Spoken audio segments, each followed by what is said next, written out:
Welcome back to the deep dive. Today, we're doing something a little different. Usually we look outward at markets, technology, history. But today we are turning that microscope completely inward. We're staring right into the abyss. Exactly. And by abyss, I don't mean some black hole in space. I mean that gap. That massive, frustrating, honestly heartbreaking gap between the person you are in your head and the person you actually are on a random Tuesday afternoon. We've been calling it the hidden life paradox. And, looking at the research we've pulled for this, it frankly seems to be the single biggest source of psychological distress for our specific demographic. Yeah, who are we talking about here? We're talking about the high potential listener, that person who has an entire business plan just like perfectly mapped out in their mind. Or a novel completely written in their imagination, or a fitness routine that they absolutely crush. Theoretically. Theoretically is the key word. It's always theoretical, because in reality, they're on the couch. On the couch, scrolling through Instagram, or suddenly deciding they need to clean the grout in the bathroom tile with the toothbrush just to avoid opening their laptop. Yes. Anything but the actual task. Yeah. And all the while, they're feeling this level of guilt that is almost physically heavy. It's what we're calling the high potential, low execution trap. It is a trap, and it's so insidious. It really is. And the common narrative here, the story these people are telling yourselves, is just brutal. What's that internal monologue sound like? Oh, you know it. It's, I'm lazy, I'm broken, I'm undisciplined, or my favorite, I just need to buy a better planner. Right. If I just find the right app, if I just color code my Google Calendar, my entire neurology will magically change. I've been there. I think we've all been there. We have. But the stack of studies we have for this deep dive, and we were talking about research from the International Journal of Indian Psychology, some deep neurobiology findings, fascinating work on internal family systems, it all says that entire narrative is completely wrong. So it's not about the planner. It has nothing to do with the planner. This isn't a time management problem. Okay, that right there, that's the headline for this whole deep dive.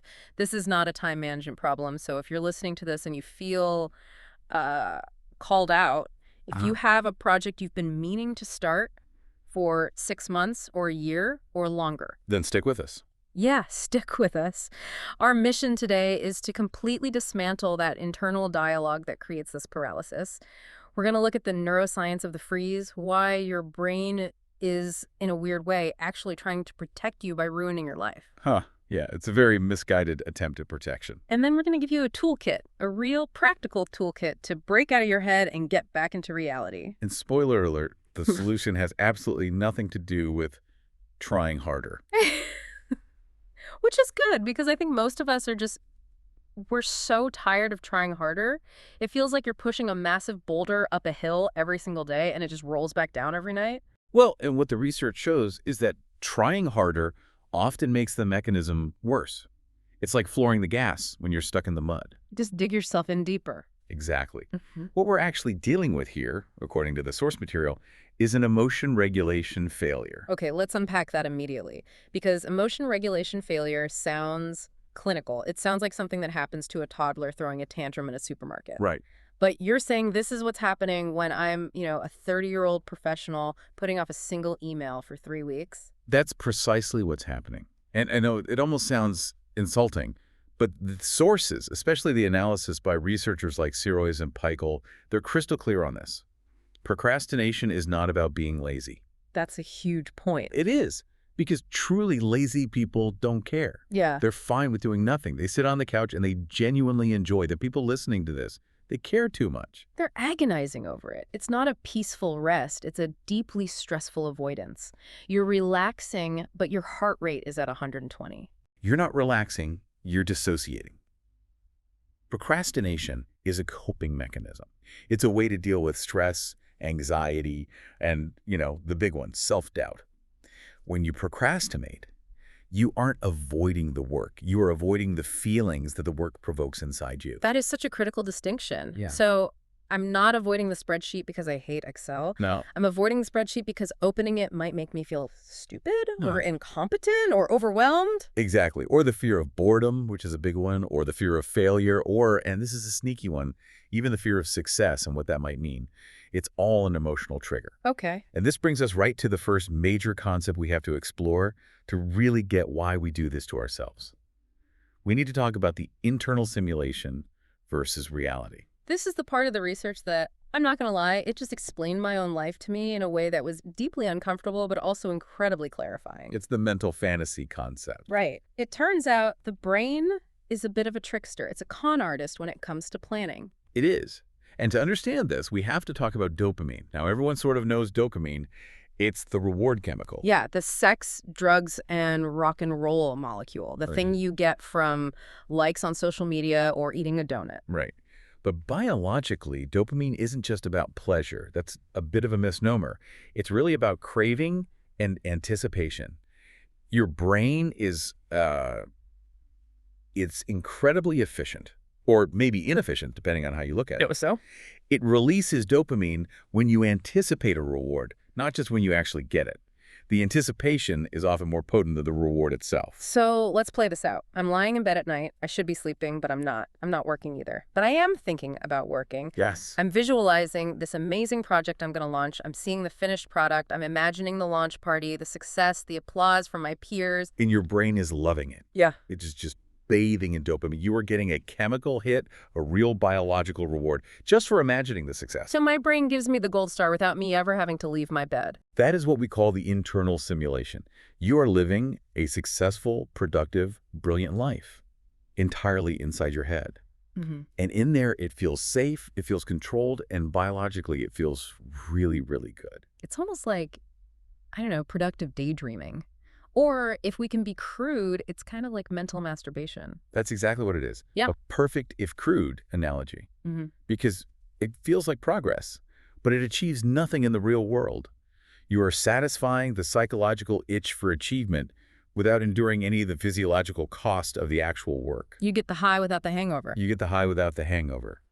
For a moment. But then you wake up, morning comes, and you have to actually do the thing you were fantasizing about. And that's where the crash happens, the brutal collision with reality. Right. Because reality is messy. Reality is boring. It's filled with tedious steps. Reality involves risk. Mm. And crucially, reality has no immediate dopamine hit.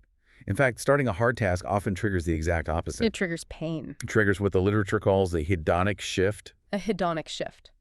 Okay, that sounds like a 70s prog rock band. Break that down for us. What is actually shifting here? It's a shift in your brain's priority. It's a mechanism described in all the research on task avoidance. When you are faced with a difficult or aversive task, let's say writing a really complex report for work. Okay, I'm feeling anxious just thinking about it. Exactly. Your brain runs a lightning-fast, unconscious cost-benefit analysis. So it's weighing the options. It's weighing the options. And on one side of the scale, you have long-term goal achievement. Getting the report done, getting praise, maybe a promotion. That's good. That's the logical, responsible choice. But on the other side of the scale, you have immediate negative emotion. Mm-hmm. The anxiety of the blank page, the boredom of finding the data, the fear that you're going to do a bad job. And the brain does not like negative emotion. It's like allergic to it. The brain hates it. On an evolutionary level, it treats negative emotion like a physical threat. So the priority shifts instantly in a fraction of a second from achieve goal to repair mood. Immediate mood repair. That's the exact phrase the researchers use, isn't it? Yes, and it's so important. Your brain basically says, hey, wait a minute. Thinking about this report makes me feel anxious and inadequate. I don't like feeling that way. You know what makes me feel good? A funny video on TikTok. You know what makes me feel safe and in control? Cleaning the kitchen. So when I suddenly get an overwhelming urge to reorganize my bookshelf alphabetically instead of starting my work, that's not me being scattered. That is my brain actively and deliberately trying to fix my mood. You are shifting your behavior to fix your feelings, not to fix your actual problem. You are self-medicating your anxiety with distraction. It's a coping strategy. And the source material calls this a vicious cycle, which is obvious because the report doesn't go away just because I now have a perfectly organized bookshelf. It gets worse. It compounds. Because now, you not only have the tasks still waiting for you, but you also have this added layer of guilt and shame. I can't believe I just wasted 2 hours. Right. Plus, you have the concrete reality that you now have less time to do it, which ratchets up the stress. Yeah. So the anxiety is even higher the next time you approach it. Which means the need for mood repair is even stronger. Even stronger. It's a snowball effect of avoidance. You're digging a hole, and the shovel just gets heavier and heavier every single time you try to pick it up. And that downward spiral explains so much. It also leads us to a really interesting psychological quirk that keeps us stuck in this loop. It explains why we are so willing to just completely screw over our future selves. You're talking about the night guy versus morning guy concept. I am. I love that the researchers actually cite Jerry Seinfeld in this serious academic paper. Me too. It's such a perfect, relatable illustration of a heavy neurological concept called temporal discounting. Okay, so for listeners who might not have heard the bit, Night Guy is the version of you at, say, 1:0 a.m. Yep. He wants to stay up late, watch one more episode, have a bowl of ice cream, just generally have fun. He does not care about the consequences of his actions. Because the consequences don't happen to him. They happen to morning guy. Morning Guy is the poor sucker who has to wake up at 6 a.m., exhausted, dehydrated, feeling awful. And Night Guy, he thinks Morning Guy is an idiot. Night guy thinks, that's not my problem. That's future me's problem. That's his problem. I'm having a great time right now. And while Seinfeld plays this for laughs, neurologically, this is dead serious. This is the stranger theory, right? My future self is a different person. It is. The research on what's called future self-continuity is just fascinating. It's mind-blowing, actually. They put people into fMRI machines, the brain scanners, and ask them to think about different people. Okay, set the scene for me. So first they say, think about yourself right now. When you do that, a specific part of your brain lights up like a Christmas tree, the medial prefrontal cortex. It's the me center. It feels warm, familiar, deeply connected. Makes sense. That's me. Then they ask the same person to think about a celebrity they don't know personally, someone like, I don't know, Matt Damon. The brain activity changes completely. A different pattern emerges. It's the not me pattern. It's colder, more detached, more analytical. It's how you think about an object or a concept, not a person you feel connected to. All right, so far, so logical. Here is the kicker. For people who are chronic procrastinators, when they ask them to think about themselves in 10 years, or even just themselves next week, what do you think happened? Which pattern lit up? Oh, no. Don't tell me you look like Matt Damon. It looked exactly like Matt Damon. It looked like a stranger. There was no empathetic connection. That is just wild. So when I say, ugh, I'll do it on Monday, I'm not really thinking I, the person who exists right now, will do this. Neurologically, what I'm actually thinking is... You're thinking, some other guy who happens to have my name will do this on Monday. And crucially, I don't feel that guy's pain. I don't feel his stress or his exhaustion or his panic. I just feel the immediate relief of passing the buck to this stranger. It's a fundamental failure of empathy towards my own future self. You've nailed it. That explains so much of the hidden life. We are disconnected from the version of ourselves that actually has to pay the bill for our current comfort. We treat our future self like a faceless employee we can just dump a mountain of work on at 5 p.m. on a Friday without ever considering they might want to go home. Correct. And that profound disconnection allows the fantasy, the internal simulation, to continue unchecked. Yeah. You can stay in your head being the productive genius while functionally setting your future self up for absolute disaster. You're keeping the two selves completely separate. Okay, so we've established the psychological problem, the software problem, if you will. We're chemically addicted to the fantasy of planning, we prioritize mood repair over execution, and we treat our future selves like strangers. But I want to get into the hardware. The wetware. The wetware. Yeah. The actual brain tissue. The sources go deep into the neuroscience of what is physically happening in our heads when we hit that wall, because it feels physical. When I'm in a procrastination spiral, it feels like there is a physical barrier in my brain. There effectively is. And this is where we have to talk about the great tug of war happening inside your skull. The battleground. Yes. On one side of the rope, you have the limbic system. You can think of this as the chimp brain or the ancient brain. It is evolutionarily very old, it is incredibly powerful, and it runs entirely on impulse. What are its prime directives? It wants immediate pleasure, and it wants to avoid pain at all costs. That's it. It's the part of the brain that kept our ancestors alive on the savannah. Right. It sees a lion, it says run, it sees a juicy berry, it says eat. Exactly. It doesn't do spreadsheets, it doesn't care about your 5-year plan or your quarterly goals. It only cares about right now. And on the other side of the rope, You have the prefrontal cortex, the PFC. This is the CEO of your brain. It's the newest part of the brain, evolutionarily speaking.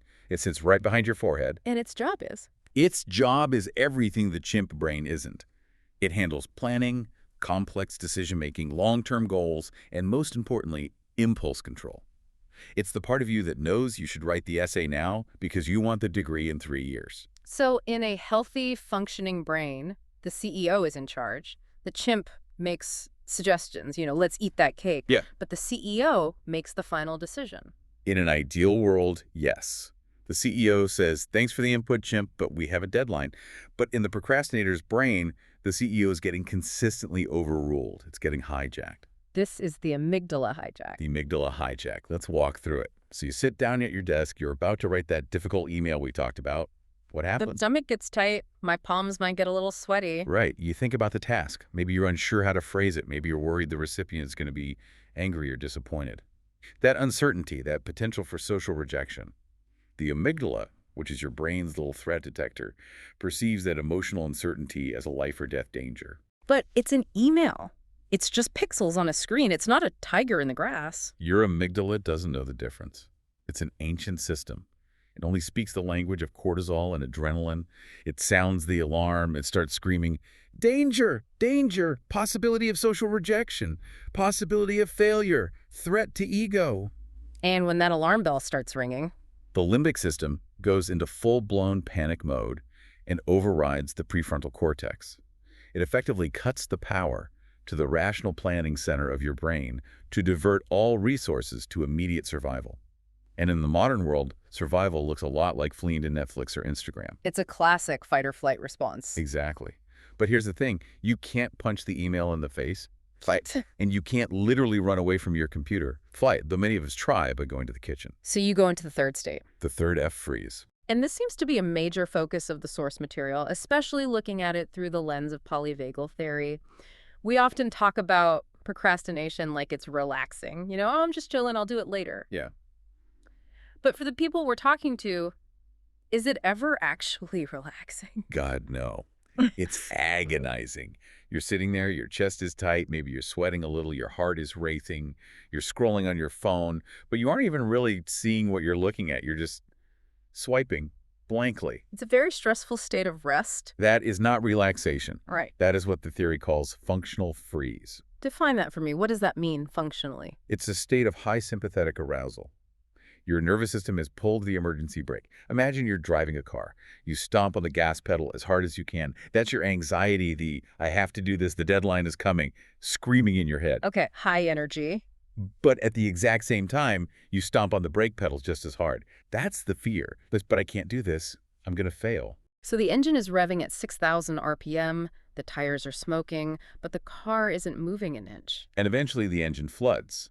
The body goes into a state of physiological collapse to protect itself from this intense, conflicting internal threat. That's why you get that profound brain fog. That's why you feel physically heavy, like your limbs are made of lead, or just chronically exhausted, even though you haven't moved from your chair in 3 hours. Because you're burning a massive amount of metabolic energy just fighting yourself. You're at war with yourself. Exactly. You are in a state of metabolic gridlock. You are exhausting yourself by standing perfectly still. That is such a validation for anyone listening who feels lazy or lethargic when they procrastinate. You aren't lazy. You are in a biological freeze response. You're burning through your energy reserves, just trying to exist in that state of intense internal resistance. And I want to add one more detail from the Insight Psychology source that, well, it might scare people a little, Yeah. but it's important. This is the tough love part of the deep dive. Let's hear it. Chronic procrastination isn't just a software problem. If you do it long enough, it can literally become a hardware problem. Some studies suggest a correlation where chronic procrastinators can actually have reduced gray matter volume in the prefrontal cortex. Whoa, wait. Say that again. We are actually shrinking our own brain. You're weakening the muscle. Neuroplasticity works both ways. If you consistently let the limbic system win that tug of war, if you constantly reinforce the neural pathway of stress equals runaway, that pathway becomes a superhighway. It gets myelinated, it gets faster, stronger. And the other pathway. And the pathway for stress equals focus and work becomes a little dirt road that gets overgrown with weeds. You use it less and less, and the physical connections start to atrophy. So the more we procrastinate, the physically harder it becomes to stop procrastinating in the future. Yes, You are literally training your brain to be more impulsive. You're physically adapting your brain to avoid hard things more efficiently. That is genuinely terrifying. It is. But, and this is the absolute key, neuroplasticity means we can rebuild it. We can get out there with a machete and clear that dirt road. We cave it. We can strengthen those connections. We can regrow that gray matter connection. But we have to stop running. We have to face the tiger. Okay. So we know the what and the how. We know the mechanics of the brain, but I want to get to the fundamental why. Why is the tiger even there?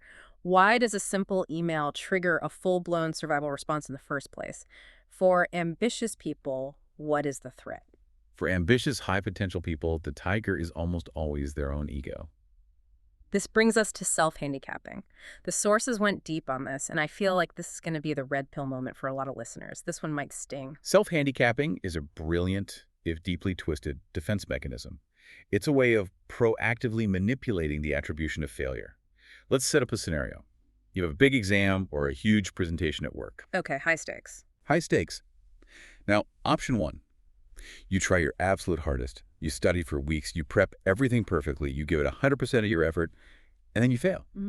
Or you just get a mediocre result. What does that say about you? It says I'm not good enough. It says my best wasn't enough. It's a direct hit to my core ability. It proves I'm not as smart as I thought I was. Right. It is a direct, undeniable blow to your self-worth. It confirms your deepest, darkest fear, that you are, in fact, incompetent. That is an intolerable feeling for a fragile ego. Okay. But option two, you procrastinate. Yeah. You wait until the night before. You stay up all night, fueled by caffeine. You half-ass the preparation, and then you get a C minus. What does that say? Well, it says I didn't have enough time. I could say, man, I only studied for 2 hours. Imagine if I'd actually studied for 2 weeks, I would crushed it. Exactly. You create a built-in excuse. You have successfully decoupled your performance from your ability. You can maintain the precious core belief, the fantasy that I am a secret genius, I just have some time management issues. The unconscious motto is, it's better to be seen as lazy than to be proven incompetent. That is the unconscious motto of the self-handicapper. You are actively sabotaging your own success in order to protect your ego from a potential negative outcome. You prefer the guaranteed low-grade pain of procrastination to the terrifying risk of testing your true limits and possibly finding them wanting. You're keeping your potential pure by never actually using it. You're preserving the idea of your potential. That hits hard because it brings us right back to the hidden life. In my head, I'm a genius who just needs more time. In reality, I'm getting a C minus, but I prefer that internal tension to the risk of proving I'm not actually a genius after all. And this is all tied to a concept the sources call contingent self-esteem. Which means what, exactly? It's when your entire sense of worth as a human being is contingent or dependent on your performance. You don't believe you have intrinsic value just by existing. You believe you only have value if you are producing, achieving, winning. So every single task isn't just a task, it's a referendum on my soul.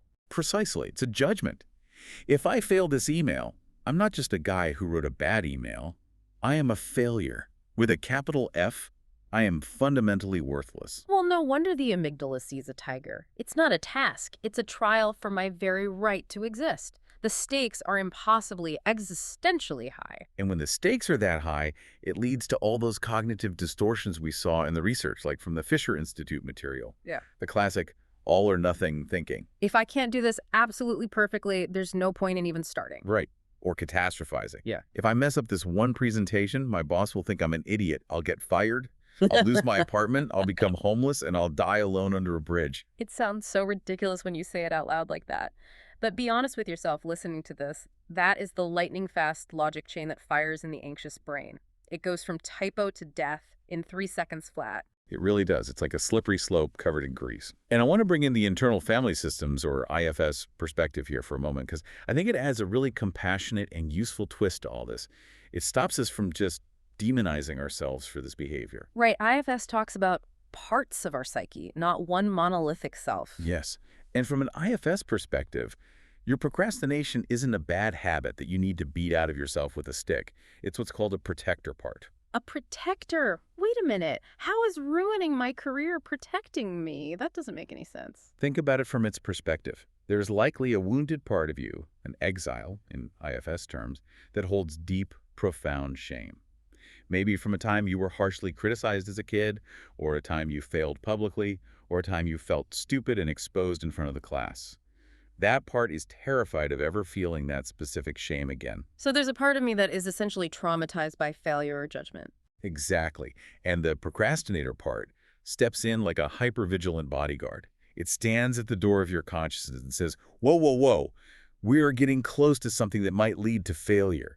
I remember what failure felt like. That hurt.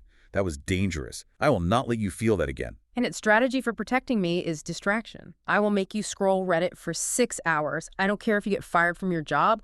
My only job is to keep you safe from that specific, unbearable feeling of shame. That's it. It's a very misguided bodyguard. Right. It's burning down the entire house to keep you from having to answer the door. But its intention is protective. It thinks it's helping. That reframes the whole internal battle. It's not me fighting some evil demon of laziness. It's me fighting a part of myself that is desperately, clumsily trying to save me from pain.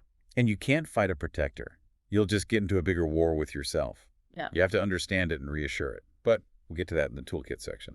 Okay, let's take stock. We have diagnosed the patient. We've gone deep. We know about the dopamine hits of planning. We know about the stranger future self. We know about the amygdala hijack and the miserable state of functional freeze. And we know about the ego protection and the hidden shame that's driving the whole mess. We are a complex biological, psychological mess. It's a wonder we get anything done. We are, but we need to fix it. We promised a toolkit. And I want to get straight into the practical, actionable strategies that the sources recommend. And let's remember the goal here. High energy, direct, tough love, no fluff. Right. The time for understanding is over. Now it's time for action. We need to move from thinking to doing. We have to bridge that gap. Strategy number 1, override the limbic system. The sources boil this down to a simple, powerful mantra: action over thinking. This is so crucial. If there is one thing to take away, it's this. The source insight here is that action precedes motivation, not the other way around. This is the complete opposite of what most of us believe. We think, I need to get motivated and then I will work. We wait to feel inspired. That is a lie. Your brain tells you to keep you safe and comfortable. Motivation is a feeling. Feelings are fickle. They are unreliable. You cannot build a life on them. As the saying goes, inspiration is for amateurs. The rest of us just show up and get to work. But how do we show up when the amygdala is screaming, tiger, tiger? I have to lower the bar so low that the amygdala doesn't even notice. We have to trick it. The sources are unanimous on this, recommending the 2-minute rule or the 5-minute rule. Explain the trick. How does this work? You make a deal with yourself. You say, I am not going to write the whole report. That's too big. That's a tiger. Right. I am just going to open the document and write one single sentence. That's it. If I want to stop after that one sentence, I have full permission to stop and walk away. You give yourself a real, genuine out. A genuine out. Because your brain knows it can survive writing one sentence. Writing one sentence isn't a tiger. It's a kitten. The amygdala doesn't sound the alarm for a kitten. There's no threat. So you sneak past the threat detector by making the initial action ridiculously small. Exactly. You just initiate the action. And here's the magic. Newton's first law. An object in motion stays in motion. Once you start, the uncertainty that was fueling the fear begins to vanish. The amygdala calms down because it says, oh, we're doing it, and it's not killing us. And then the dopamine kicks in. The real dopamine, not the cheap fantasy dopamine of planning, the earned dopamine of actual progress. And usually once you've written that one sentence, you think, well, maybe I'll just write one more, and you keep going. This is also where the Pomodoro technique comes in. A classic productivity hack. 25 minutes of focused work, 5 minutes of break. Why does the science support this so strongly? It works because it creates a container for the discomfort. It manages your energy, not just your time. It gives you a clear deal you can make with your limbic system. You can say, look, chimp, the pain only lasts for 25 minutes. You can suffer for 25 minutes, right? Then we get a treat. It puts a definite finish line in sight. The brain can handle almost any suffering if it knows exactly when it's going to end. That's it. It reduces the cognitive load of an infinite, overwhelming task into a manageable little block. Okay, strategy number 2. This is for when you're in the moment. The urge to run away is strong. You're sitting in the chair, but your hand is twitching, reaching for the phone. This is about emotional regulation tools. We need to learn how to surf the urge. This is a mindfulness technique that was mentioned in counseling today, and I use this personally all the time. It is a game changer. Describe the wave for me. What does that feel like? Okay, so you hit a hard part of a task. Yeah. You get stuck on a sentence, or a number in the spreadsheet doesn't add up. you immediately get a spike of negative emotion. Frustration, boredom, confusion. That feeling is the trigger for the urge to distract. I should check my phone, I should get a snack. And for most people, that's an automatic, unconscious process. Trigger response. No space in between. Right. They crash into the shore. They get pulled under by the distraction. Surfing the urge means you insert a pause. You notice the feeling. You acknowledge it without judgment. Okay, I am feeling restless. My chest is tight. I have a strong desire to escape this feeling by looking at my phone. You narrate it to yourself. You label the monster so it doesn't have power over you. You narrate it, Right. and then you do nothing. You don't fight it. You don't try to suppress it, but you also don't act on it. You just watch that feeling. You Right. ride it. And like a wave in the ocean, that chemical impulse will crest. It will peak in intensity. And then if you just wait, it will subside on its own. It always subsides. It feels like it's going to last forever in the moment. It feels like it, but it always subsides. Emotions are just chemical events in your body. They have a half-life. The data suggests if you can just wait for about 90 seconds without acting, the intense craving, the impulse, will usually fade dramatically. That connects directly to the STP technique, right? That's it. Like a more structured version of that. Exactly. It's a great acronym. STOP. Stop what you're doing.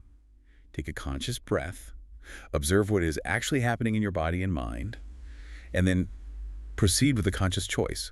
It's all about inserting a wedge of consciousness between the trigger, the stress, and the response, the procrastination. I love that. It's about grabbing the steering wheel back from the chimp brain. I see you, chimp. I feel the urge. But we aren't checking Instagram right now. Sit down, chimp. We're writing this email. All right, now for strategy number 3, rewiring the identity. This gets at that stranger problem we talked about.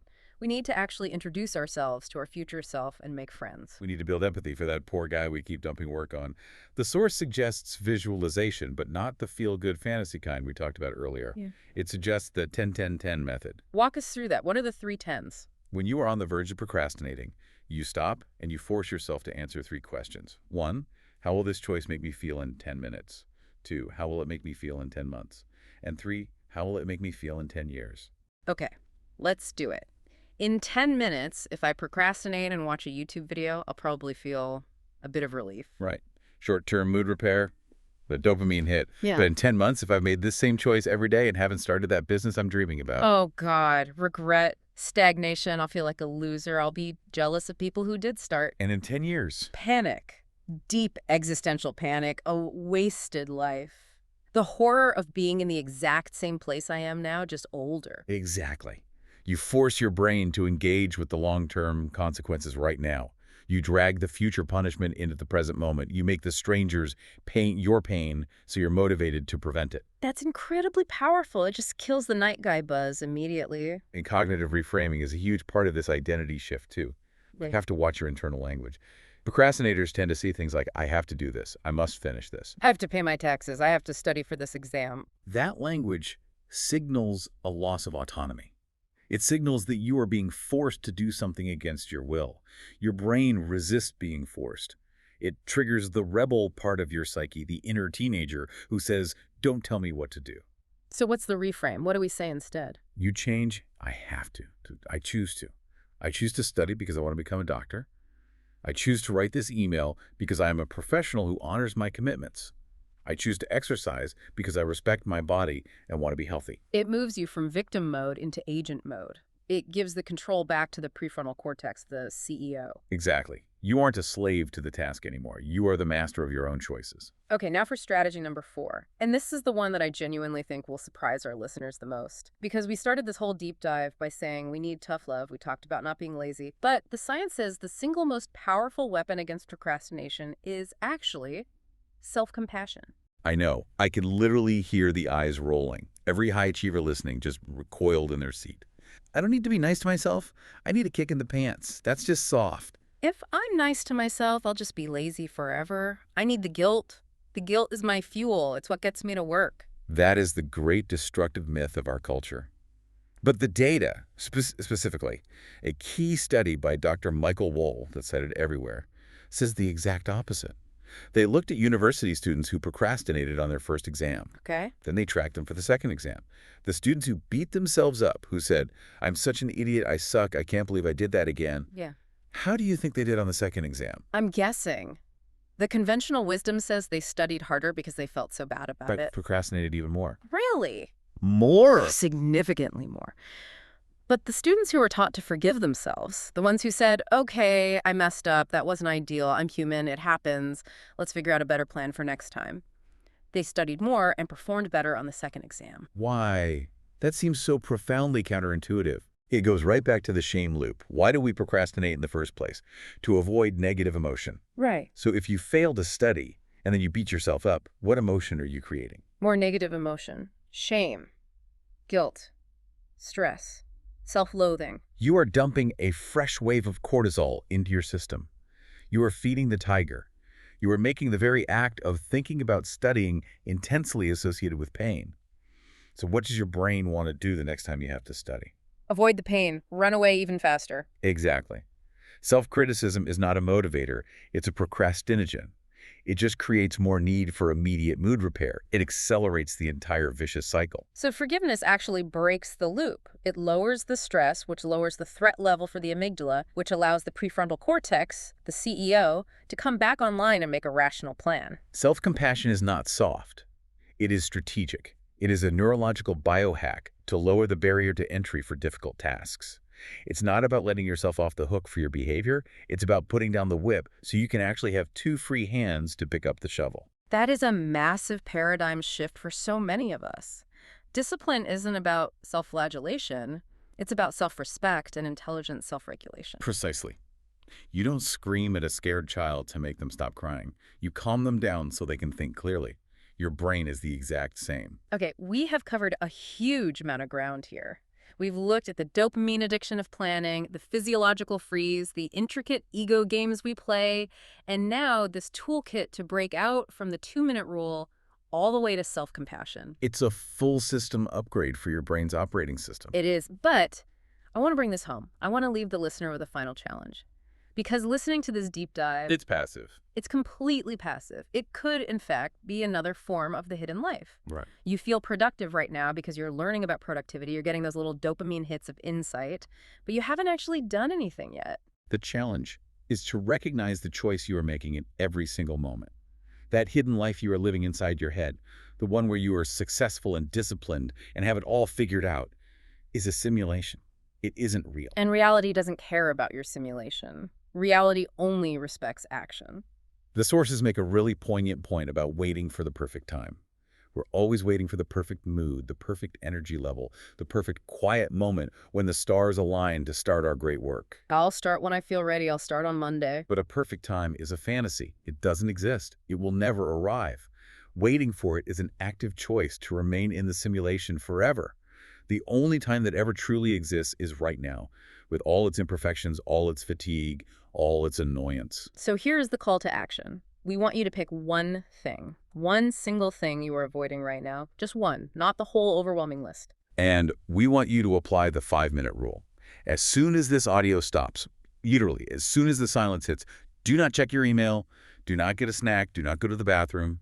Stand up, walk to your workspace, and open the work. Commit to 5 minutes, just 5 minutes. That's your only goal. Prove to your amygdala that it's not a tiger. Prove to your future self that you are not a stranger. Prove that you choose to act. And if you slip up tomorrow, if you find yourself procrastinating again, forgive yourself immediately and unreservedly. Don't spiral, just reset and get back to the work. Discipline is a form of self-respect. Stop living in your head. Start living in reality. Get to work. Thanks for listening to The Deep Dive.